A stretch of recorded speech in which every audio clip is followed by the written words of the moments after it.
बड़ी मैं सभी का स्वागत करता हूं फिजिक्स ज्ञान मुकेश नायक चैनल पे।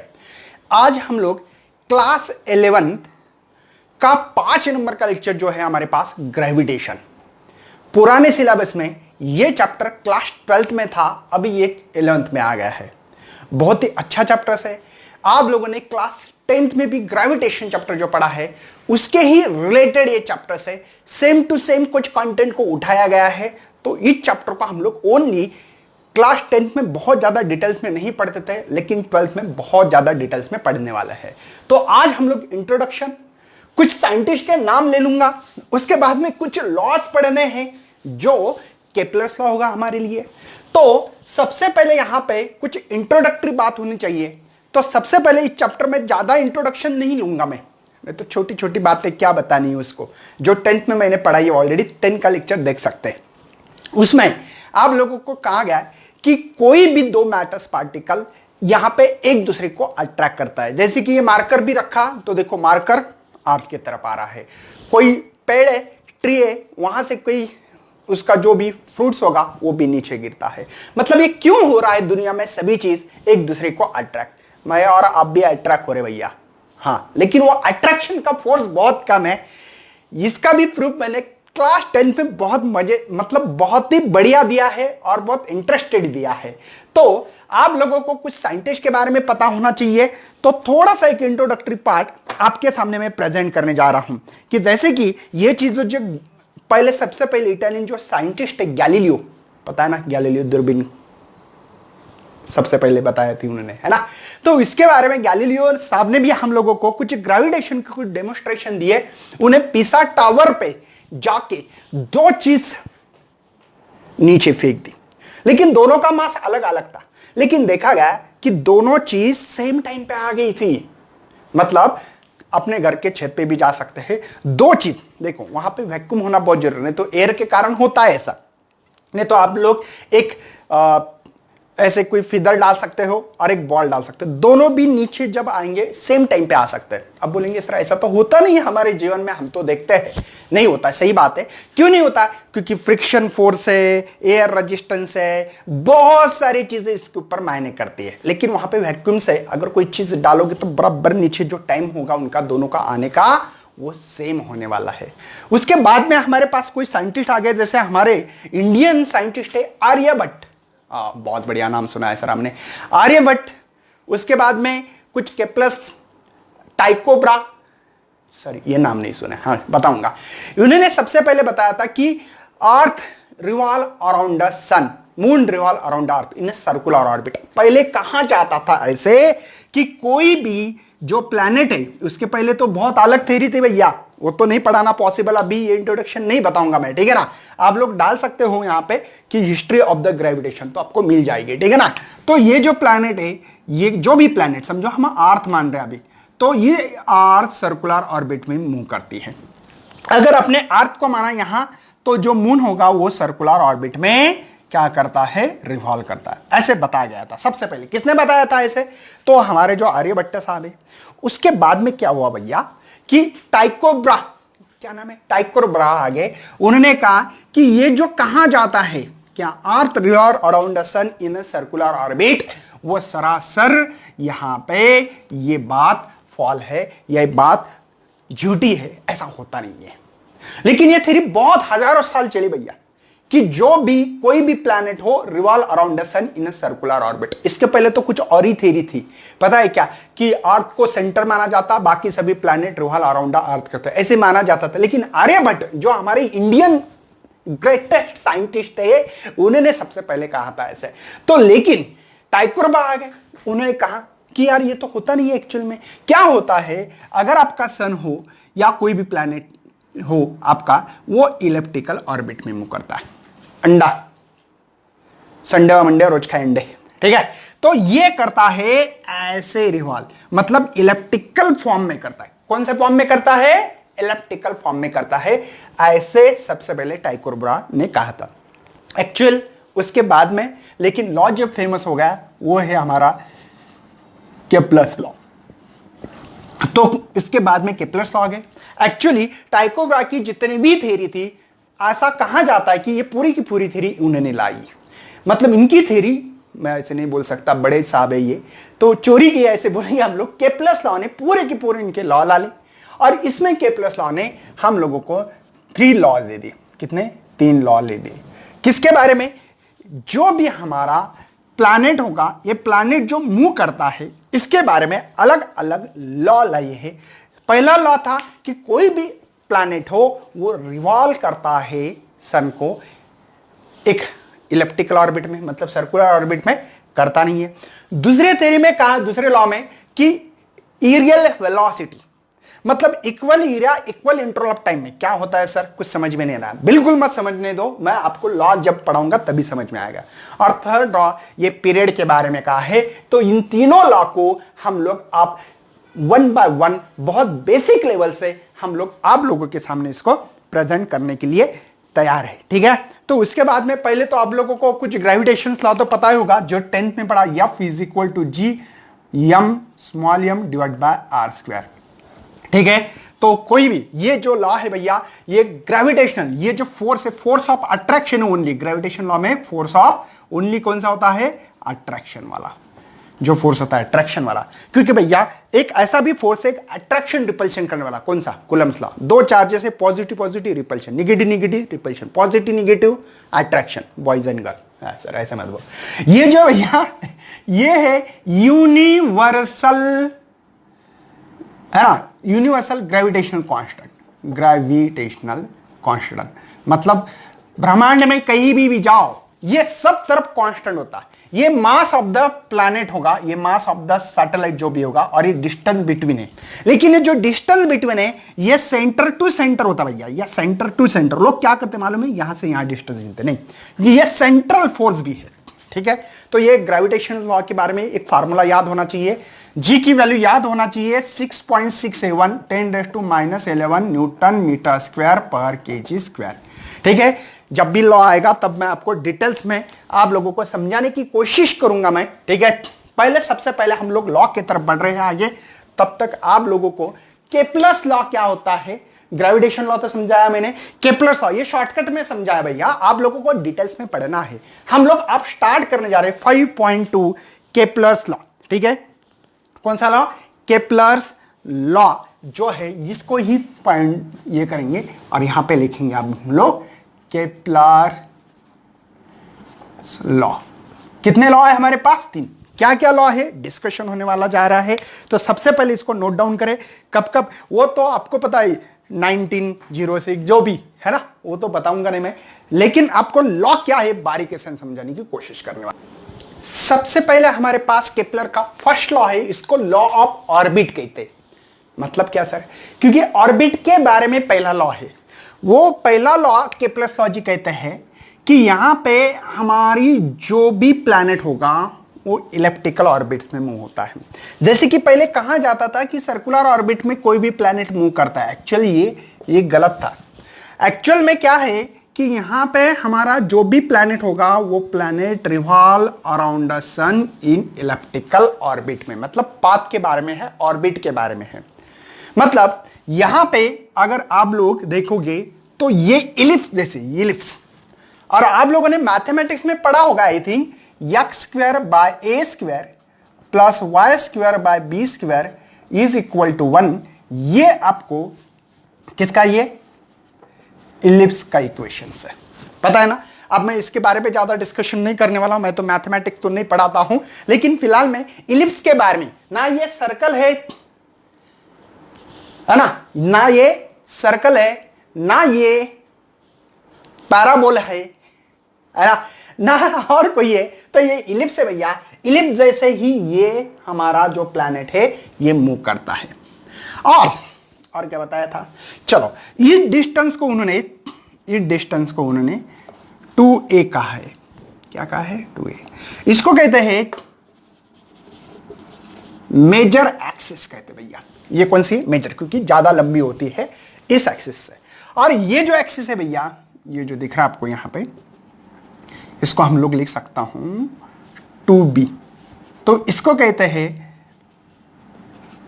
Minor axis.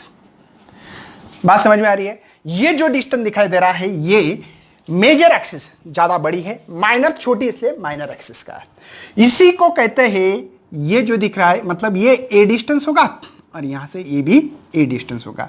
इसको सेमी मेजर एक्सिस कह सकते हैं, ये और ये है ना, मतलब ये सेमी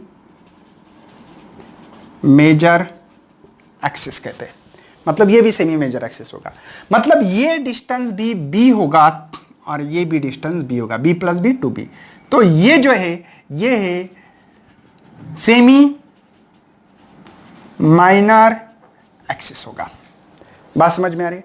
और हमारा सन एक तो यहां होगा या यहां होगा, जहां मानना आपकी बुक्स में यस या डी वाला है आई थिंक, है ना, तो आपने बुक्स में देख लेना, यहां पे दी वाला है, ठीक है ना। तो यहां पे पी और ए नाम दी वाला है। कोई शक भैया? चलो बात समझ में आ रही है? कोई टेंशन है? अगर सर्कल हो तो सर्कल के लिए मेरे पास एक इक्वेशन होता है मैथमेटिकली, आप लोग लिखते होंगे कि X square plus Y square is equal to A square.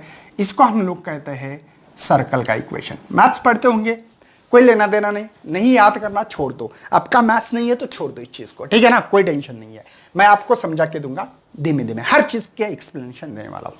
उसके बाद में ये कितना इलिप्स होना चाहिए, तो इलिप्स के लिए एक इक्वेशंस होती है, उसके बारे में बात करेंगे हम लोग। देखो B square is equal to A square 1 minus E square.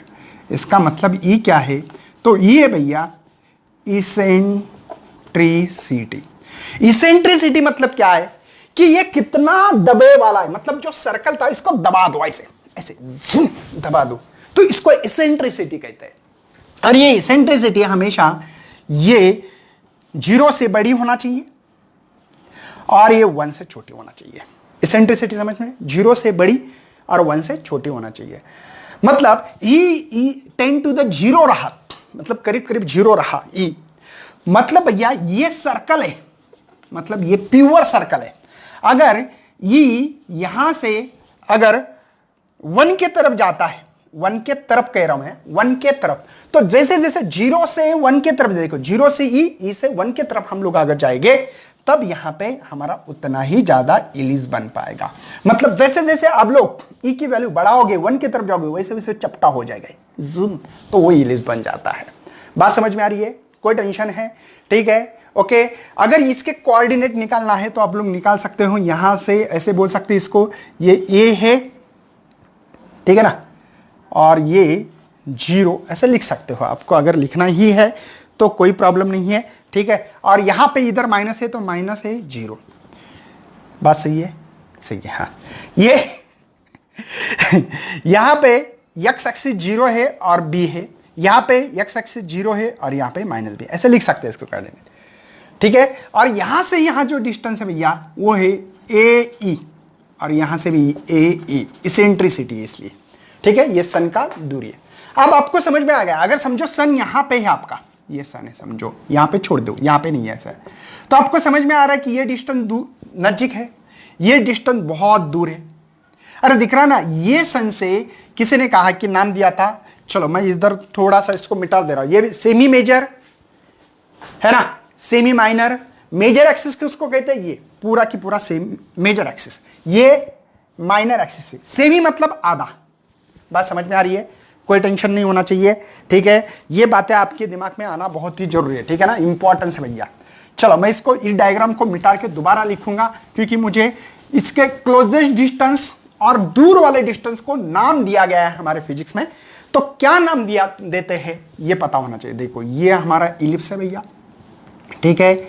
यहां समझो फॉर एग्जाम्पल कहीं पे भी मानो, एक यहां मान सकते हो, यहां मान सकते हो, मेरे ख्याल से यहां मानेंगे। चलो आपकी इसमें P और यहां पे डिस्टेंस ये दिया वाला है। अगर प्लैनेट से रिवॉल्व कर रहा है अलोंग द इलिप्स, ये इलिप्स के अलोंग जुम जुम जुम जुम जुम जुम जुम जुम जुम घूम रहा है भैया। मतलब क्या है, मुझे ये समझाना है, अगर आपका यहां पे सबसे नजीक यही दूरी होगी, मतलब किसी ने कहा है कि यार हमारा जो प्लैनेट है ये मूव कर रहा है ऐसे, तो ये सन है और सन से सबसे क्लोजेस्ट डिस्टेंस कौन सा हो सकता है, तो यही होगा। गिन लो, स्केल ले लो, देखो यहां का दूर होगा, यहां जैसे जैसे जा रहा दूर दूर दूर दूर दूर दूर जाऊंगा, वैसे सबसे क्लोजेस्ट डिस्टेंस यही होगा। ठीक है, आपको दिख रहा होगा ये, लेकिन नहीं है ऐसा ठीक है ना। तो सबसे क्लोजेस्ट डिस्टेंस यही है। अब मेरी डायग्राम इतनी अच्छी नहीं होती, बुक्स में देख लेना आप। तो यही सबसे क्लोजेस्ट डिस्टेंस है। कौन सा? सबसे क्लोजेस्ट डिस्टेंस वही है, और उस क्लोजेस्ट डिस्टेंस को पेरिफिलॉन कहते हैं। क्या कहते हैं? अगर सबसे क्लोजेस्ट डिस्टेंस जो हो, सबसे क्लोजेस्ट, उसको पेरिफिलॉन कहते हैं। क्या कहेंगे? पेरी, है ना, पेरिफिलॉन कहते हैं। ठीक है, इसको पेरीजी भी कह सकते हैं हम लोग। पेरीजी, देखो आपके बुक्स में नाम नहीं है, पेरीजी कहते हैं। शॉर्टकट में हम लोगों को यही नाम याद है भैया, इसलिए पेरीजी नाम लिख के दे रहा हूं मैं। सबसे क्या है? सबसे क्लोजेस्ट डिस्टेंस। कौन सा? क्लोजेस्ट डिस्टेंस प्लान, है ना, क्लोजेस्ट डिस्टेंस फ्रॉम, कहां से? सन से। किसका भैया? प्लैनेट का, नहीं तो बोलेंगे सर किसका। सबसे क्लोजेस्ट डिस्टेंस जहां होगा प्लैनेट का सन के साथ, उसको पेरिफिलॉन या पेरीजी कहते हैं। और सबसे दूर वाला डिस्टेंस देखो, इधर जाओगे तो बढ़ेगा, जैसे ये 5 है तो ये 5.2 5.3, है ना, बढ़ेगा बढ़ेगा बढ़ेगा। सबसे दूर यही डिस्टेंस है, ये डिस्टेंस है सबसे दूर डिस्टेंस। तो उसका नाम रखा है एफिलॉन। क्या नाम है भैया? क्या नाम है? एफिलॉन। ठीक है, इसको मेरे ख्याल से एफओजी भी कहते हैं। ठीक है, क्या कहते हैं? एफओजी भी कहते हैं। क्या है? एफओजी। ठीक है, इसका नाम क्या रखा है हमने? एफओजी, या एफिलॉन भी कहते हैं, है ना, एफओजी भी कहते हैं। अगर सोचा जाए तो ये डिस्टेंस है भैया ए, और ये भी डिस्टेंस है ए। मैंने बोला था इस डिस्टेंस को ए ही कहते हैं, और सन यहां पे है तो ए ही कहते हैं, पता है ना। तो ये जो डिस्टेंस है, ये डिस्टेंस निकालना है। तो कैसे निकालोगे? ये डिस्टेंस मेजर करना है, इसको आर कहेंगे हम लोग। यहां से यहां जो डिस्टेंस है भैया आर है। कैसे निकालोगे? सन से क्लोजेस्ट डिस्टेंस फ्रॉम, है ना, कहां से? सन टू प्लैनेट का डिस्टेंस निकालना है। मैंने बोला काम करेंगे यार, ये टोटल डिस्टेंस ये है, उसमें से माइनस करो तो ये मिलेगा। बात समझ में ना? ये ए ना भैया है, टोटल ये, मुझे इतना ही निकालना है। तो ए में से ए ही माइनस करो, तो आर इज इक्वल टू ए 1, यहां पे माइनस ए। ये कौन सा डिस्टेंस है भैया? पेरीजी। किसी ने कहा है कि सर एपोजी का डिस्टेंस निकालो, मैंने बोला ठीक है, कोई प्रॉब्लम नहीं है। सन से यहां तक ये डिस्टेंस है ए, और ये प्लस करो, तो आर इज इक्वल टू, यहां पे ए करूं इसको, और यहां पे पी करता हूं। बेस समझ में आ रहा है ना, डिस्टेंस समझने के लिए। तो यहां पे मैं कर सकता हूं ए प्लस ए। देखो ये ए है, ठीक है, ये पूरा ए है, और यहां से ये डिस्टेंस ए ही है। तो आर ए, और इस बात से ही समझ में आ रहा है हम लोगों को कि ये प्लस हो रहा है मतलब डिस्टेंस ज्यादा है, ये माइनस हो रहा है मतलब डिस्टेंस कम है। तो भैया ये था हमारा पूरा की पूरा के प्लस का फर्स्ट लॉ। क्या है के प्लस का फर्स्ट लॉ? यहां पे ऑल प्लैनेट मूव कर रहे, कैसे? इलिप्टिकल ऑर्बिट अराउंड द सन। सन एक कौन है भैया? फोका है, इस इलिप्स का फोका है, मतलब ये यहां कहीं पे भी ले, आपको जहां से लेना है ले सकते हो। इसी को हमने के प्लस का फर्स्ट लॉ का है, मतलब ये ऑर्बिट के बारे में। किसके बारे में भैया? ऑर्बिट के बारे में है। ठीक है, बात समझ में आ गई। बहुत क्लोजेस्ट डिस्टेंस को हमने कहा क्या है? पेरीजी का है। बड़े डिस्टेंस को, है ना, मतलब फर्दर डिस्टेंस को कहते हैं हम लोग एफओजी कहते हैं या एफिलॉन कहते हैं। तो ये था के प्लस का फर्स्ट लॉ। हम लोग सेकंड लॉ भी पढ़ने वाले, स्क्रीनशॉट निकालना है तो निकाल सकते हैं। ठीक है,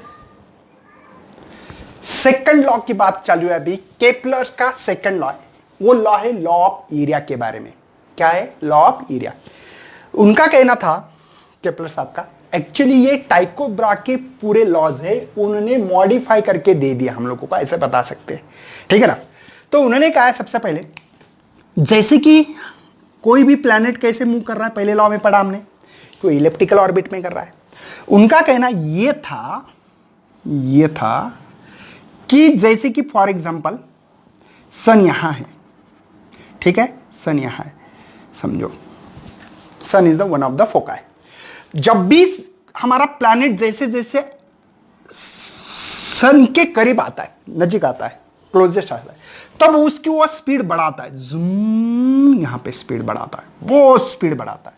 और जैसे ही वो फर्देस्ट जाता है, दूर जाता है भैया, दूर यहां से, तो वैसे उसकी स्पीड कम कम कम कम कम कम होती है। मतलब जैसे नजदीक आ रहा है वैसे उसकी स्पीड जो है भैया, वो जो स्पीड है वो स्पीड फॉर मतलब क्लोजेस्ट आ गया प्लैनेट तो उसकी स्पीड बढ़ाती। मतलब उनका कहना है केपलर सेकंड लॉ का, इस लॉ में ये बताया गया है कि ये एरियल वेलोसिटी है। कौन सी? एरियल वेलोसिटी है। एरियल वेलोसिटी का मतलब समझा दूंगा, टेंशन मत लेना, है इसका प्रूफ भैया मेरे पास, ठीक है ना। उनका कहना है, पहले समझ लो क्या कह रहे हैं। ये कह रहे हैं कि जैसे ही नजदीक आएगी किसके? सन के। मतलब ये पहले ऐसा कहा जाता था कि कोई भी प्लैनेट रिवॉल्व अराउंड द सन कर रहा है तो उसकी जो स्पीड है वो स्पीड कांस्टेंट है ऐसे मानी जाती है। एक्चुअल में ऐसा नहीं है। उनका कहना है के प्लस का कि जैसे ही वो नजदीक आएंगे किसके? सन के नजदीक कोई भी प्लैनेट आए तब उसकी स्पीड बढ़ती है। स्पीड क्या होती है? इंक्रीजेस होती है। और जैसे ही दूर जाता है, सन से दूर कोई प्लैनेट जाता है, तब उसकी स्पीड क्या होती है भैया? डिक्रीज होती है, कम होती है। ठीक है, तो ये एक्चुअल में सही में लॉ है। और उन्होंने कहा है कि जो एंगुलर मोमेंटम है वो कंजर्वेशन होता है उसका, और इसके कारण आपको समझ में नहीं आएगा, बाद में समझा दूंगा, ठीक है। एंगुलर मोमेंटम जो है वो कांस्टेंट होता है कंजर्वेशन से भैया। कोई भी सेंट्रल फोर्स है, और आपको पता है कि ये सेंट्रल फोर्स होता है। ग्रेविटेशनल फोर्स कौन सा फोर्स है? ये सेंट्रल फोर्स के कारण होता है, ऐसे उसकी भी बात चलाने वाले। तो इसका मतलब मैं समझा दूंगा आपको। सबसे पहले इस लॉ को समझते हैं। देखो, द लाइन ज्वाइनिंग है ना अ प्लैनेट, देखो लाइन ज्वाइन की मैंने, adjacent shift out equal area in equal interval of time. उनका कहना यह है अगर यहां पे 1 सेकंड में और यहां पे भी 1 सेकंड हो, टाइम दोनों सेम है, या ऐसे मत बोलो सर, डे के बारे में बताओ, है ना, थोड़ा अच्छा लगेगा सर, है ना। 1 डे, क्योंकि ये तो 365 दिन पूरा रिवॉल्यूशन करने में, तो सेकंड की क्या बात कर रहे सर। तो 1 डे के बारे में बात करेंगे, 1 डे, और यहां पे भी 1 डे के बारे में, ठीक है ना, 1 सेकंड। तो उनका कहना है कि यहां जितना एरिया कवर होगा उतना सेम एरिया इसका भी कवर करेगा ये। अब मुझे बताओ, तो यहां पे अगर मैं इसको शैडो रीजन कर दूं ऐसे, ठीक है, तो इसका एरिया और इसका एरिया कैलकुलेशन बेसिस पे किया जाए तो सेम लगना चाहिए। मतलब यहां पे उसको इतना एरिया कवर करने में ज्यादा दौड़ना पड़ेगा, सिंपल सी बात है यार। और यहां पे देखो 1 सेकंड में इतना ही दौड़ना है, कम अंतर, क्योंकि यहां पे कैसे मालूम है क्या, ये नजीक है ना, तो इसका एरिया, मतलब इसका अगर एरिया हम लोगों को मिल रहा है 200 मीटर स्क्वायर, और यहां पे भी 200 मीटर स्क्वायर करना है, लेकिन ये दूर है ना, दूर, बहुत दूर है, तो उसको कम चलना पड़ेगा। अब कम चलना है तो चलना, रिक्वायरमेंट क्या है, आपको 1 दिन में चलना है कम अंतर, और यहां पे 1 दिन में ज्यादा अंतर चलना है, तो क्या करोगे आप? सिंपल सी बात है कि यहां पे स्पीड बढ़ाना पड़ेगी, क्योंकि दूर जाना है। यहां पे आप लोगों को 1 दिन में, 1 डे में आपको 100 किलोमीटर चलना है भैया। यहां पे देखो ना, दूर मतलब ज्यादा चलना पड़ेगा, ठीक है, क्योंकि ये नजीक है। और यहां पे 1 दिन में ओनली एंड ओनली आपको कि यहां पे समझो 60 किलोमीटर दौड़ना। तो आप बोलेगे यार यहां पे फास्ट दौड़ना पड़ेगा क्योंकि कम समय में ज्यादा डिस्टेंस ट्रेवल करना है, और यहां पे कम डिस्टेंस है और टाइम ज्यादा है एज कंपेयर टू दिस, ऐसा लग रहा है हम लोगों को। तो यहां पे हम लोग धीमे धीमे धीमे धीमे चलेंगे, आराम से चलेंगे, ऐसे ऐसे ऐसे, और यहां पे बिल्कुल 100 से गाड़ी भगाना पड़ेगी हम लोगों को। बात समझ में आ रही है ना। मतलब उनका कहना है shift out equal area in equal interval of time. Equal area cover करना है भैया, बात समझ में आ रही है। इक्वल इंटरवल ऑफ टाइम मतलब 1 सेकंड में यहां पे एरिया की बात कर रहा हूं मैं, डिस्टेंस की नहीं। मतलब डिस्टेंस ये एरिया है, लेकिन ये एरिया जो है यहां पे जितना एरिया होगा 200 मीटर स्क्वायर, यहां पे भी 200 मीटर ही स्क्वायर, मतलब आपको कवर करना है 1 दिन में। लेकिन ये डिस्टेंस के बारे में सोचोगे तो ये डिस्टेंस यहां पे कम है, यहां पे ज्यादा है, क्योंकि इसका जो एरिया है, एरिया का कैलकुलेशंस करना पड़ेगा। बात समझ में आ रही है। Equal area in equal interval of time, importance word क्या, suns with equal area in equal interval of time, मतलब इक्वल डेज में इक्वल एरिया कवर करना है, लेकिन एरिया कवर करना है, लेकिन ये इधर से ये साइड ज्यादा है तो ये कम होगी। अब देखो ये कम है तो ये ज्यादा होगी, बात समझ में आ रही है ना, मतलब ये ज्यादा है ना, यहां पे देखो ये डिस्टेंस ज्यादा है तो ये कम होगा, ऑब्वियसली मल्टीप्लिकेशन जैसी चीज है, एरिया निकालना है तो, समझ में आ रहा है ना। अब ये कम है तो ये ज्यादा होगा ना, फिर समझे ना, तो ये इसके परिणाम के कारण हम लोगों को यहां पे ज्यादा दौड़ना पड़ेगा, यहां पे कम दौड़ना पड़ेगा, मतलब कम मतलब यहां पे कम डिस्टेंस दौड़ना पड़ेगा। तो ये है इसका केप्लर्स का second law of area, law of area, इसी को एरियल वेलोसिटी कहते हैं। एरियल वेलोसिटी मतलब क्या है कि इस डिस्टेंस को अगर मैंने a1 माना है, टाइम t1 माना है, इसको a2 मानेंगे टाइम t2, तो एरियल वेलोसिटी, वेलोसिटी के एक्चुअल डिफाइन है भैया डिस्टेंस अपॉन टाइम है, लेकिन एरियल वेलोसिटी है इसलिए हम लोग यहां पे डिस्टेंस को लिखेंगे a1 t1, बात समझ में आ रही है, डिस्टेंस अपॉन, तो ये एरिया एरियल वेलोसिटी इसलिए a/t लिख सकते हैं।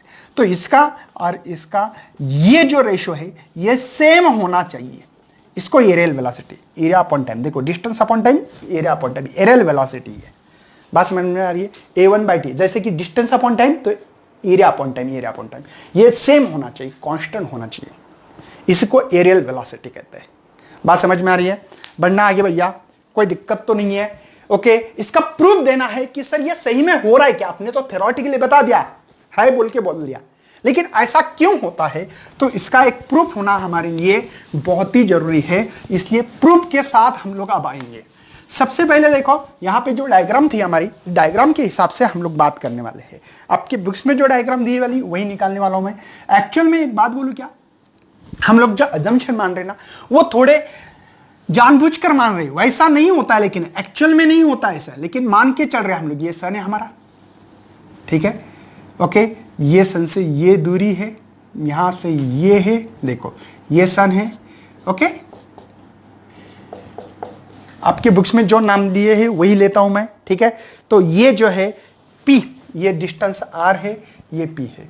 अब very short interval of time के लिए वेलोसिटी मान रहे, तो इसकी वेलोसिटी टेंजेंशियल होती भैया ऐसे, बात समझ में आ रही है ना, ये tangential velocity very small, actually यहां पे भी नहीं, बहुत छोटा, मतलब मैं तो निकाल नहीं पाऊंगा, अगर मैं निकालूंगा ना इस चीज को तो आपको समझ में नहीं आएगा, ये लाइन इस लाइन पे ये लाइन समझ में नहीं आएगी सर कैसे निकाल रहे, लेकिन हम लोगों को very short interval of time के लिए निकालनी है ये जो ये स्पीड है यहां पे, और very small interval of time के लिए जब मानते ना तब सर्कल का कोई भी पॉइंट ये मानो तो आपको स्ट्रेट लाइन दिखाई देगा। एक्चुअली स्ट्रेट लाइन नहीं है, ये स्ट्रेट लाइन नहीं है, ये सर्कुलर में कर रही है, ऐसे इलिप्टिकल ऑर्बिट में मूव हो रहा है प्लैनेट, लेकिन वेरी शॉर्ट इंटरवल टाइम के लिए अगर एक टुकड़ा ले लूं तो आपको स्ट्रेट लाइन दिखाई देगा। तो यहां पे ये जो बनेगा एक ट्रायंगल जैसे बनेगा, एक्चुअली ट्रायंगल नहीं है, कुछ बुक्स में तो जिसको हम लोग जो पढ़ रहे हैं ना भैया वो गलत पढ़ रहे हैं, मुझे भी लग रहा है ऐसा कुछ गलत हो रहा है, क्यों, क्योंकि ये सर्कुलर में है, तो ये जो है ना उसका ये जो पार्ट्स होता है ना ये एक्चुअल में ऐसे होता है, तो इसके कैलकुलेशन बढ़ेंगे, इसलिए उन्होंने क्या किया कि ये जो सर्कुलर आर्क है इसी को स्ट्रेट लाइन मान के चल रहे हैं, बात समझ में आ रही है, कोई टेंशन है। ये जो है वेलोसिटी, एक्चुअल में ये वेलोसिटी ये v मानी है, ठीक है, कोई टेंशन नहीं होना चाहिए, एज पर माय व्यूज मेरे हिसाब से ये करेक्ट चल रहे हैं हम लोग, इसका कोई भी टेंशन नहीं होना चाहिए। चलो इसको क्या मानेंगे, देखो ये रेडियस है, ओके सर कोई प्रॉब्लम नहीं है, ये शॉर्ट इंटरवल ऑफ टाइम के लिए, अच्छा तो ये हो रहा है मेरा, मुझे मैं कितना डिस्टेंस चल रहा हूं यहां पे निकालना पड़ेगा, ये वेलोसिटी ये कितना डिस्टेंस चल रहा हूं, तो डिस्टेंस मतलब क्या, velocity is equal to distance upon time, तो कितना डिस्टेंस चल रहा हो तो v इंटू डेल टी चल रहा हूं, अरे डिस्टेंस निकालना है तो v इंटू ये छोटे टाइम के लिए, तो ये कितना डिस्टेंस चल रहा हो तो v इंटू डेल टी मान के, बात समझ में आ रही है ना, ये डिस्टेंस निकालना मैं कितना चल रहा हूं, तो आपने कहा है कि ये परपेंडिकुलर नहीं होता है, एक्चुअल में हम लोग मान रहे हैं हमारे कैलकुलेशन के हिसाब से। तो चलो बच्चों हम लोगों को एरिया निकालना है, ये जो है ना यहां से यहां चल रहा है, तो ये जो शैडो एरिया है ये ट्रायंगल जैसे मान रहे हैं हम लोग, और ये एरिया निकालने का जो तरीका होगा हमारे लिए वो होगा half base into height, base into height, तो एरिया इज इक्वल टू निकाल सकते हैं हाफ बेस है मेरा r, दिखाई दे रहा है आपको बेस ही है, और जो हाइट है भैया वो है v इंटू डेल टी। कोई शक? समझ में आ रहा है सबको? और जो एरिया भैया वो चेंज इन एरिया, छोटा एरिया के लिए बात कर रहे हैं हम लोग, छोटा एरिया, बहुत बड़ा नहीं, छोटा एरिया ले लेंगे। मतलब यहां से यहां प्लैनेट चल रहा है, आपको दिखाई तो दे रहा भैया, मेरा पढ़ाना चालू है और आपको दिखाई ना दे, कोई टेंशन नहीं है। एक काम करते हैं अपन, डेल ए, ये टाइम को डेल टी को इधर लाते हैं, बचा है मेरे पास 1/2 r इंटू वी। कोई शक है? समझ में आ रहा है? ये एरियल वेलोसिटी बनी है, मैंने अभी अभी बताया। एरियल वेलोसिटी का फार्मूला जैसे कि वेलोसिटी का डिस्टेंस अपॉन टी, तो एरियल वेलोसिटी के लिए del A by del T. क्यों? छोटे टाइम के लिए, छोटे इंटरवल के लिए निकाल रहे हैं। अच्छा, मोमेंटम का फार्मूला होता है मास इंटू वेलोसिटी, और वेलोसिटी होती है मोमेंटम बाय मास। देखो ये मास इधर आ गया। चलो v की वैल्यू पुटअप कर रहा हूं, del A by del T is equal to 1/2 r। इसकी जो वैल्यू है भैया v की, वो है p बाय m। कोई शक है भैया? बात को समझो अच्छी तरह से, कोई टेंशन नहीं होना चाहिए, ठीक है ना। ये क्रॉस मल्टीप्लिकेशन यहां पे इस्तेमाल करो, यहां पे इस्तेमाल करो, क्योंकि इसका काम है हम लोगों को, ठीक है। समझ में आ रहा है? ऑल इज वेल है। और वेक्टर फॉर्म में भी लिखना है तो लिख सकते हैं, इसको वेक्टर फॉर्म में लिखो, इसको वेक्टर फॉर्म में, वेक्टर फॉर्म लिखो, क्योंकि डायरेक्शन इंपॉर्टेंस है हमारे लिए। तो आप लोगों को एंगुलर मोमेंटम का फार्मूला पता है? एंगुलर मोमेंटम, ये लीनियर मोमेंटम था, या एंगुलर मोमेंटम का फार्मूला जो है L is equal to R cross P। कोई शक है भैया? एंगुलर मोमेंटम का फार्मूला है। अच्छी बात है सर, पुटअप कर दो। तो मैं पुटअप करने जा रहा हूं, देखो यहां पे del A by del T is equal to half R cross P, मतलब angular momentum, divided by m। मतलब इसको del A is equal to del T लिख सकता हूं, L vector divide by twice m। तो ये क्या है सर? ये भैया कांस्टेंट। सर क्यों? आपके मन से कांस्टेंट नहीं, बात को समझो भैया। जितने भी एंगुलर टर्म्स है वो कांस्टेंट होते हैं, क्योंकि ये एक्सिस के अलोंग होते हैं। मतलब समझा देता हूं, टेंशन मत लेना। जैसे कि एक बात है, देखो ये कोई चीज है, यहां से मूव हो गई, समझो एक मेरे पास से मार्कर है, ये मार्कर चला गया यहां, ठीक है, कॉन्सेप्ट क्लियर करो।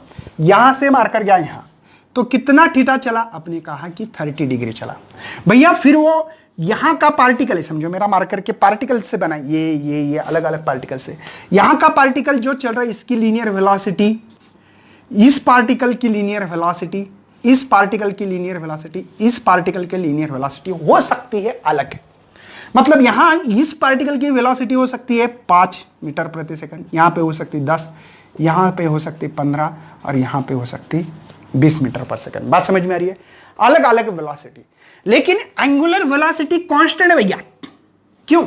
यहां 30 डिग्री है, ये एंगल भी 30 डिग्री है, ये भी 30 है, ये 30 है, ये 30 है। मतलब यहां पे किसी ने कहा कि लीनियर वेलोसिटी कितनी होगी हर पार्टिकल की, तो लीनियर वेलोसिटी डिफरेंट हो सकती है, बट एंगुलर वेलोसिटी भैया कांस्टेंट होती है। बात समझ में आ रही है? मतलब लीनियर मोमेंटम हर पार्टिकल का अलग हो सकता है, लीनियर मोमेंटम अलग हो सकता है। क्यों भैया? आर, इस आर के कारण, ठीक है ना। या इसकी स्पीड भी अलग हो सकती है, क्योंकि डायरेक्शन चेंज होगा तो स्पीड चेंज होती है। सॉरी, आर के बारे में नहीं, सॉरी।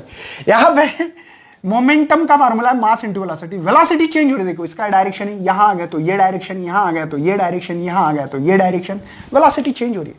भले प्लैनेट का मास कांस्टेंट हो, लेकिन वेलोसिटी चेंज होती है, लीनियर वेलोसिटी चेंज होती है। वैसे एंगुलर वेलोसिटी कांस्टेंट होती है, एंगुलर वेलोसिटी कांस्टेंट होती है। वैसे यहां पे हम लोग बोल सकते हैं एंगुलर मोमेंटम ये होगा भैया हमारे लिए कांस्टेंट, और ये एक्सिस के अलोंग होती है। देखो ये भी एक्सिस के। अब किसी ने कहा है कि बताओ सर पार्टिकल ऐसे मूव हो रहा है, एंगुलर वेलोसिटी का डायरेक्शन मैं बताऊंगा आपकी तरफ। देखो राइट हैंड रूल इस्तेमाल करना है, ये उंगली पार्टिकल मूव हो रहा है ऐसे, और थंब जो डायरेक्शन हो रहा है एंगुलर मोमेंटम आपकी तरफ है। किसी ने कहा कि चलो सर क्लॉकवाइज बताओ, तो जूम अंदर, ये जूम अंदर, समझे? कोई टेंशन है?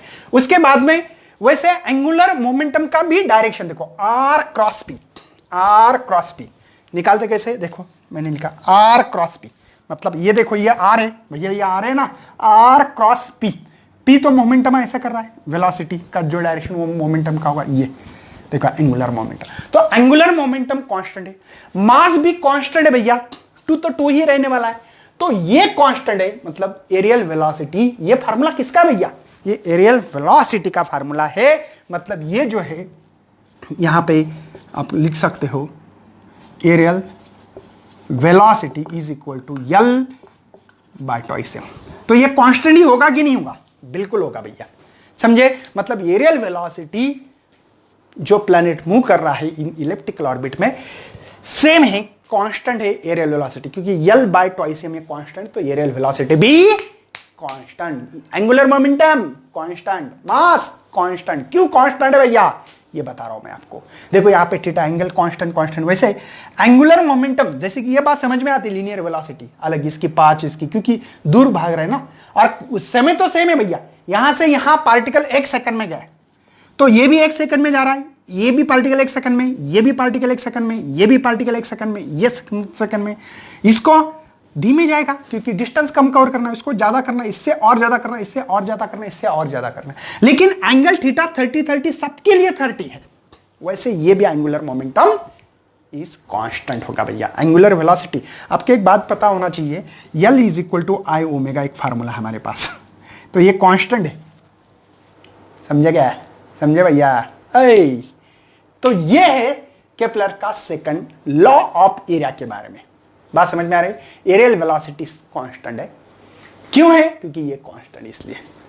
चलो हम लोग आगे थर्ड लॉ की तरफ बढ़ने वाले हैं, नोट डाउन करें, ये बहुत इंपॉर्टेंट कॉन्सेप्ट समझाने की कोशिश कर रहा हूं आपको मैं। थर्ड लॉ के बारे में पढ़ने वाले, केपलर्स का थर्ड लॉ को हम लोग लॉ ऑफ पीरियड क्या कहते हैं, लॉ ऑफ पीरियड कहते हैं। उन्होंने कहा है कि square of period is directly proportional to the cube of semi major axis. कौन सा भैया, सेमी, ठीक है, मेजर एक्सिस है, मतलब square of period is directly proportional to the cube of semi major axis, यही मिलेगा आपको। Square of the time period of revolution of a planet around the sun is proportional to the cube of semi major axis of the ellipse traced by the planet. ये कुछ observation से मिली है, ये जो law मिला ना, कुछ observation, लेकिन उनको पूछा गया बाद में कुछ दिनों के बाद कि सर ये लॉ कहां से लाया, बता दो हम लोगों को, तो ये बता नहीं पा रहे थे, लेकिन इसका प्रूफ भैया हम लोग देने वाले हैं। आपके बुक्स में पेज नंबर कहां गया, कहां है, तो आपके बुक्स में भी दिया है, उसका प्रूफ मैं दूंगा आपके सामने। पेज नंबर 95 5.83, देखो कहां देखने वाले, 5.83 पेज नंबर 59 आई थिंक, है ना, नहीं सॉरी, कुछ तो गलत बता रहा हूं क्या मैं आप लोगों को, पेज नंबर 95 है, 95 उल्टा हो गया, 95 पेज नंबर पे मिलेगा। तो हम लोग इसकी बात करने वाले हैं तब कि ये कहां से आ गया, ठीक है। तो उन्होंने सबसे पहले कहा है कि पहला लॉ है every planet revolve around the sun in elliptical orbit, law of ellipse कहते हैं, लॉ ऑफ ऑर्बिट कहते हैं। दूसरा है law of area, equal area and equal interval of time, aerial velocity कहा था मैंने। और तीसरा है ये लॉ, तो इसके बारे में उन्होंने एक्सप्लेनेशन तो दिया नहीं है ना, मतलब Kepler's law is based on the regular observation of motion of planet, जो रेगुलर मोशन हो रहा है इस प्लैनेट का, इसके बाद में उन्होंने लॉ दिया, लेकिन इसका एक्सप्लेनेशन उनको देने नहीं आ रहा था कि इसका प्रूफ जो है, do you note the planet obey the this law, मतलब लॉ के बारे में दिया नहीं। आपको सेमी मेजर, सेमी माइनर और उसका पीरियड दिया है, आपको देखना, इसके बाद में न्यूमेरिकल देखेंगे, तो उसको नोट डाउन करें। आपके बुक्स में जो भी न्यूमेरिकल लिखा है उसके बारे में बात करेंगे। देखो, what will be the average durations of year if the distance between the sun and earth become, thrice time करना है प्रेजेंट डिस्टेंस है, और ट्वाइस द प्रेजेंट डिस्टेंस, मतलब एक बार 3 टाइम करना है, और एक बार देखो अर्थ समझो ये हमारी सन है और अर्थ मूव कर रहा है इलिप्टिकल ऑर्बिट्स में, तो इसके लिए आपको पता है उसका पीरियड होता है 365 डे, हम लोग करीब पकड़ते हैं, एक्चुअली 365 पॉइंट होता है कुछ तो, या 1/4 लिखते हैं, पता है ना आप लोगों को। ओके, हमारा इनिशियल डिस्टेंस r1 पकड़ रहे हैं, मतलब पहले सबसे पहले जो डिस्टेंस है ये r दूरी पे है, ठीक है। r जो है वो इनिशियली है, मतलब present distance of the earth, जो भी सन टू अर्थ का डिस्टेंस है, सन है या अर्थ है, ठीक है। ओके, प्रेजेंट जो भी डिस्टेंस लिखा है। चलो मैं बात कर रहा हूं आगे। हम लोगों के पास T square is directly proportional R cube, मतलब आर बढ़ गया तो टी बढ़ता है, आर बढ़ गया तो टी बढ़ता है भैया, ठीक है। तो हमारे पास T2 निकालना है, ठीक है, T2। तो हम एक काम करेंगे, T2 बाई T1 इसका square is equal to R2 by R1 का क्यूब, मतलब T2 by T1 is equal to R2 by R1। ये गया तो इधर हाफ, भैया ये यहां है तो यहां पे 1/2 होगा ना, ये 1/2, ये रूट में जाती वैल्यू पता है ना, ये रूट में जाती है। मतलब किसी का T square is equal to R रहता तो T is equal to root of R लिख सकते, इसका स्क्वायर गया तो ये रूट, रूट का मतलब क्या होता है भैया, हाफ पावर, समझे ना। तो ये हाफ ही है, तो 3 इसके लिए मल्टीप्लाई अगर करोगे 3 हाफ तो ये 3/2 ही होगा। चलो तो T2 निकालना है मुझे, T1 यहां पे R2 की वैल्यू दी वाली है, देखो R2 कहां गया है, थ्राइस टाइम ऑफ R1। देखो मैंने बोल रहा हूं ये थ्राइस, नाम पढ़ो, ये इंपॉर्टेंस है हमारे लिए। तो देखो R2 की वैल्यू मेरे पास 3R1 बाय R1 का क्यूब, तो R1 मर गया। T2 इज इक्वल टू मेरे ख्याल से T1 की वैल्यू 365 दिन है और इसका क्यूब रूट ये 3/2 है, पावर है ना। तो यहां पे 3 का क्यूब होगा 27, सही है, 3 का क्यूब, और ये 1/2 क्यूब रूट है भैया, रूट सॉरी, ये क्यूब है और ये रूट है। अरे इसका मतलब क्या है भैया, इसका मतलब ये है कि 3 का पावर 3 मल्टीप्लाई हाफ, तो ये 3 का पावर 27 और ये हाफ का मतलब रूट है, समझे ना। तो आप लोगों को लॉग टेबल मैंने सीरीज ली थी, आप लोग जाके देख सकते हो। लॉग टेबल में मैंने बताया था आपको, आपके पास अगर ये लॉग टेबल हो तो इस लॉग टेबल में आपको पेज नंबर है मेरे पास 28, इसमें स्क्वायर रूट 10 to 100 वाला है, 10 to 100 सीधा 10 से चालू हो गया है। तो मुझे 27 का देखना है, 27 का है मेरे पास 5.196। अब ये मल्टीप्लिकेशन करना है तो इसका मल्टीप्लिकेशन मेरे पास यहां पे 1897 ईयर है ना, ये ईयर नहीं डेज में, सॉरी ये डेज में है क्योंकि ये हम लोगों ने ये डेज में लिखा है था, टाइम T1, ठीक है ना, बात समझ में आ रही है। तो इतने, अगर हमारा डिस्टेंस पहले इतना था, इससे अगर 3 टाइम ज्यादा किया, मतलब जूम इतना बड़ा कर दिया तो इतने दिन लगेंगे। एक्चुअल में कितने दिन लगते हैं, 365, लेकिन मैंने आर बढ़ा दिया, दूर कर दिया, ये आर, ये इतना था इतना कर दिया। तो भैया 1800 मतलब यहां पे 1897 डेज, मतलब डेज बढ़ेंगे। सेम ट्वाइस टाइम किया तो मतलब अब R2 वैल्यू, ये बी क्वेश्चन से आपके लिए, ये कर दिया ट्वाइस टाइम, तो सेम T2 बाई T1, बात समझ में आ रही है। तो R2 बाय R1 इसका पावर 3/2 कर दो, ये रखो या ये फार्मूला सेम मीनिंग है। तो T2 ये T1 है, R2 की value twice R1 by R1 power 3/2, R से R मर गया। तो यहां पे हम लोग कर सकते हैं, यहां पे सिंपल वे आप T2 ये है 365 दिन, यहां पे 2 का क्यूब 8 और ये हाफ, तो रूट ऑफ ये, बात समझ में आ रही है, कोई टेंशन है। तो मेरे ख्याल से 365 दिन रूट ऑफ 8 यहां पे आपको मिलता है इधर 1 to 10 के बीच में, 26 नंबर पेज पे आपको मिलेगा या 27 पे मिलेगा, 27 पे है। 8 का कितना है भैया, 2.828,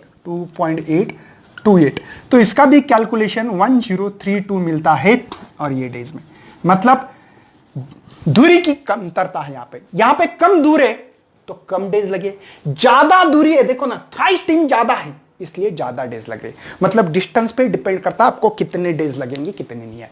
तो बच्चों ये था पहला वीडियो चैप्टर का, आगे चैप्टर आपको बढ़ाना चाहिए, लगता है तो ज्यादा से ज्यादा शेयर करना है, नहीं तो सब्सक्राइब भी करना है और लाइक भी करना है। चलो thank you and best luck for your study.